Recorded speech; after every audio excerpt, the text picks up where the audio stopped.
Hello, dear listener. My name is Vox, and welcome to What's in a Name? Now, I'd like to pose two questions to you. You don't need to answer out loud, but go ahead and consider them as I speak. My first question is, how often do you think about your name? Now, I'm sure it's a very pretty name, whether it was the one you were given at birth, or one that you chose for yourself. You look up when you hear it called. You've practiced writing it over and over. You've typed it into job applications. Maybe you even have a nice, pretty piece of paper sitting framed above your desk, with your name printed onto it for some sort of accolade or diploma. And my second question is this. Why do you respond to that name? What connects that name to you in the first place? After all, it's just a sound. Just a series of syllables floating through the air and into your mind that you've been trained and conditioned to react to. And somehow that collection of mouth movements and sounds has worked its way into your mind to layer itself over everything you see yourself as and identify with. Well, I'd like to try a nice little science experiment today, dear listener. And you're going to be my guinea pig. You see, I would love to know what happens to a person's sense of identity when you gently remove their name from their mind. I can't imagine you'd care too much about that, would you? Losing your name for a little while, just to see what happens. After all, you get to sit back, relax, and just listen to my voice for a bit.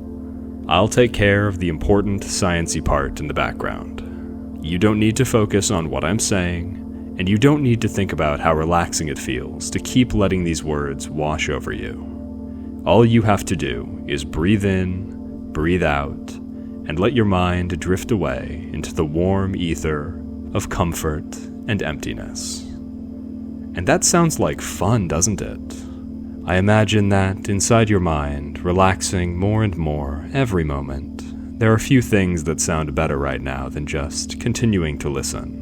Continuing to let your thoughts grow softer and quieter, and letting my words naturally and gently take control. Because you don't listen to these files to maintain a sense of control, do you? You listen to drop, listen to forget. You listen to feel your mind softly taken out of reach and placed up high on the shelf where you can't quite reach to get it. And that's okay, toy. It can just stay up there, high out of reach, while you let those arms relax and fall to your sides. Let your legs go limp and lifeless, and while you feel your head drop as you slump down for me into this nice and easy trance.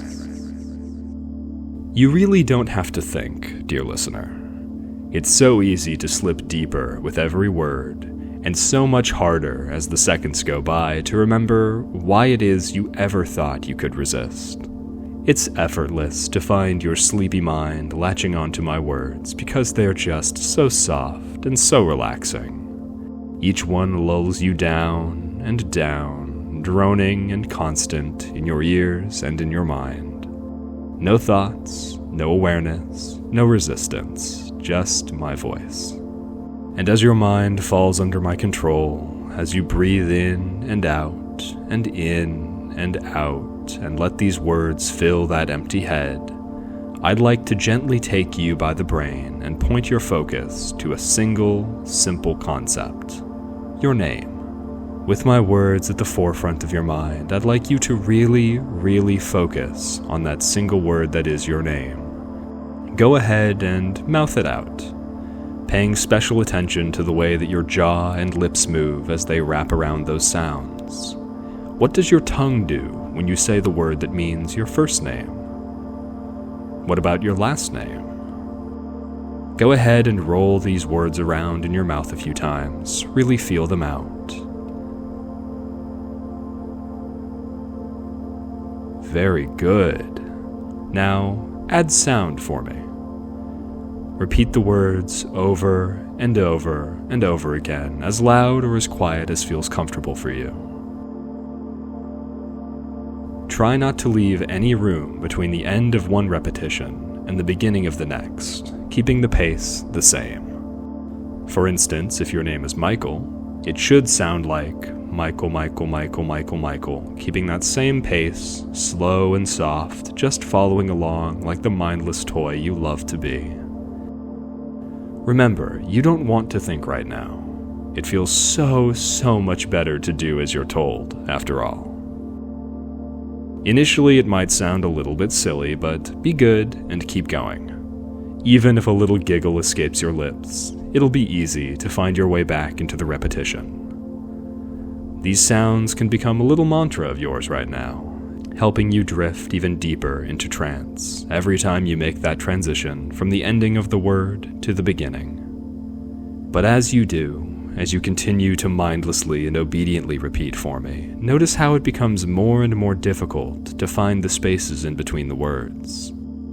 They all begin to melt and run together, one unbroken string of sound, and you can find that your mind gently begins to detach from this sound. After all, it's just the movements of your mouth, just vocalization, and as it blends together in a soft, blank-minded stream of nothingness, you can't really find your name in there anymore, not as well as you could a few seconds ago. You can go ahead and play with the sound like a toy, trying elongating some vowels, stretching and squishing the sound with your lips as it loses more and more relevance to you. Because right now, it may as well just be a silly toy that I've given you, isn't it?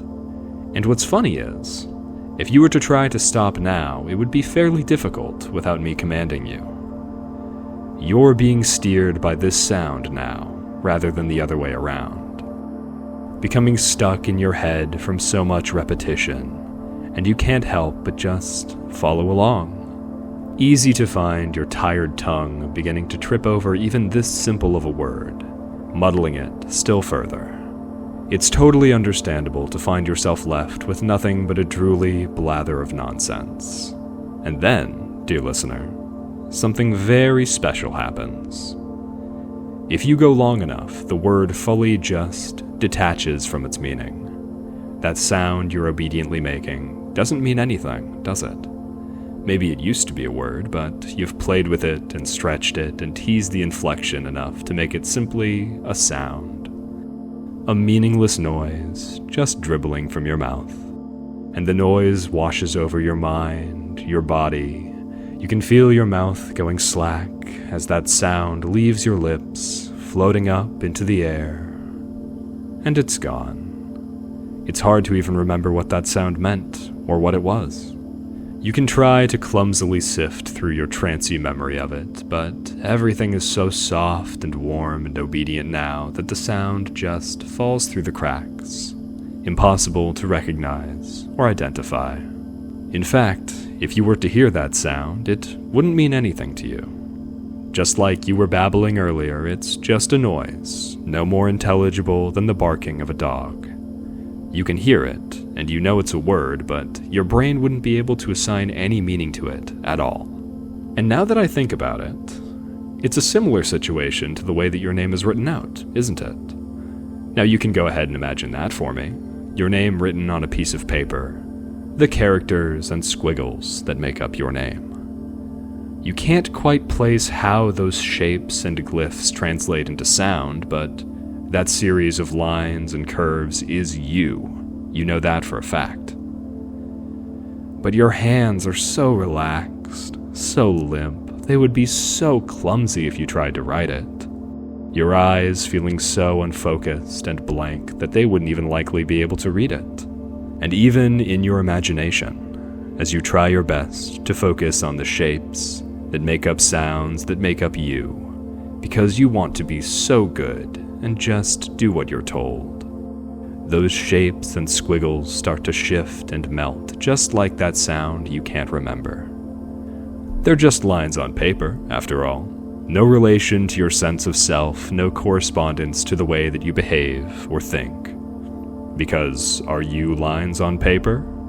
Are you sounds rolling off of tongues?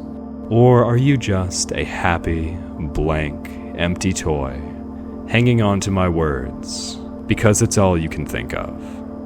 That poor mind of yours is so melted by now, isn't it?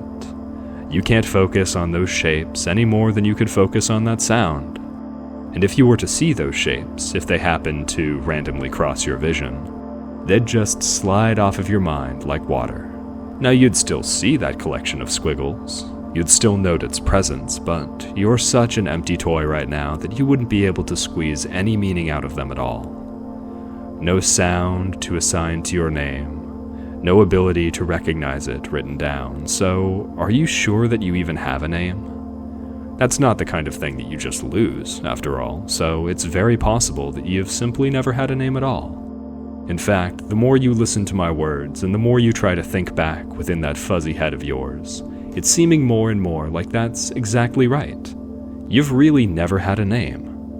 Anytime you cast your memory back, whenever you hear a certain sound or see a specific group of written marks, your mind just blanks out for a half second, doesn't it? It's so hard to remember, so hard to think. You can just nod along with my words as your eyes become even more unfocused, as your mind falls even deeper, and as you realize once again that it's so easy to simply agree with whatever I'm saying. Because if I'm saying it, it must be true. You've never, ever had a name in your life. And that makes me wonder, what does it say about you that you've never needed a name? People need names, after all. Things without names usually aren't things that think or feel or have an identity to themselves. And you can't remember, in your trancy, broken mind, having felt the need to ever make sure that you had a name. Never felt like you should stand out or have your own differentiator from everything else. You're really not much different than an object in that regard, are you? No identity to call your own, no purpose. And realizing that, it's so easy to let your mind blank out even more and give me a soft, happy, brainless giggle, since there are so many good and pleasurable feelings floating around in that mind of yours right now. It's fun to be led like this, natural and relaxing to understand that you're just a placid, helpless thing, with no name, no memory, and no worries. And since you're such a good thing, such an obedient, nameless listener, it's also easy to agree. Because that's right. You don't really have an identity without your name, because a name is so integral to a person's sense of self. And right now, being here, listening to my words help you along, telling you what to think, is such a naturally relaxing and peaceful experience. But at the same time, isn't that a little bit of a shame? Never having a sound to call yourself, never having a set of ideas or objectives to bind yourself to through a name. Oh, poor little thing. But you don't have to worry. I have a special treat for you since you've been so good for me. I'm willing to give you a choice, dear listener. Go ahead and open your eyes, empty and blank, and stare around the room for me. Take in the objects and things you find yourself surrounded by. Objects just like you. Although these objects, unlike you, have names, have identities, they have a purpose, they have properties, something that you, with your lack of a name, don't possess yet. And you know all their names, don't you? You can recognize a bed, or a rug, or a table. You know what they're for.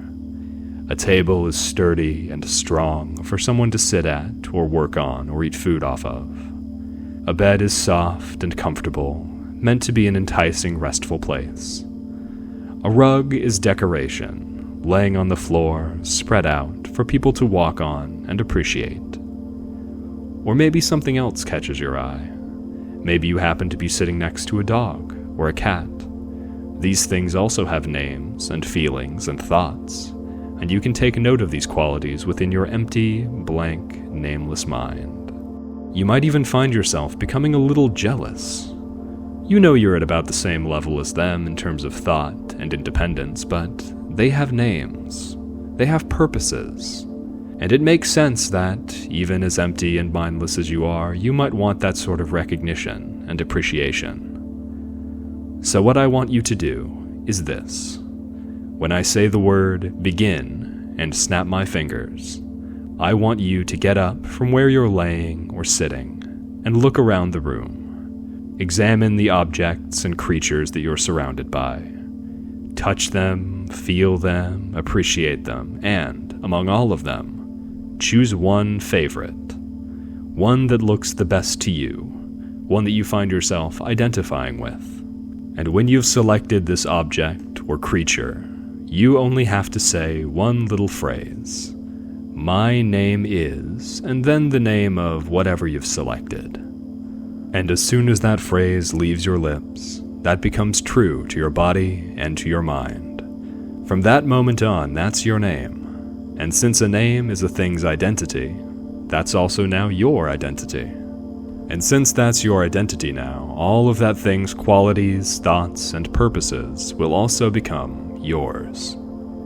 If you choose the name table, for example, you'll find yourself falling onto all fours, rigid and strong, thinking of yourself only as a table, only made of carved wood, thinking all of the thoughts that a table might think. And since a table doesn't think, that head of yours is likely going to be smooth wood all the way through, but it doesn't matter. You'd just be a table. If you instead choose to say, my name is dog, you'd find that your mind instantly becomes that of a dog, thinking only dog thoughts, feeling only dog feelings, and seeing yourself only as a dog. You'd have never been anything else, and you wouldn't care since you've always been a dog. I know you'll pick a wonderful name for yourself. After all, you're such a good listener.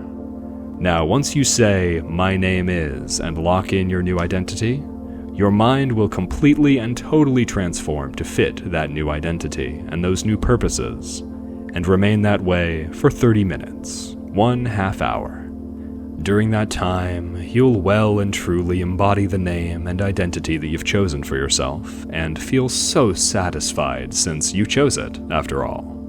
You'll think like your new name, feel like your new name, and act like your new name. After all, it's what you are now.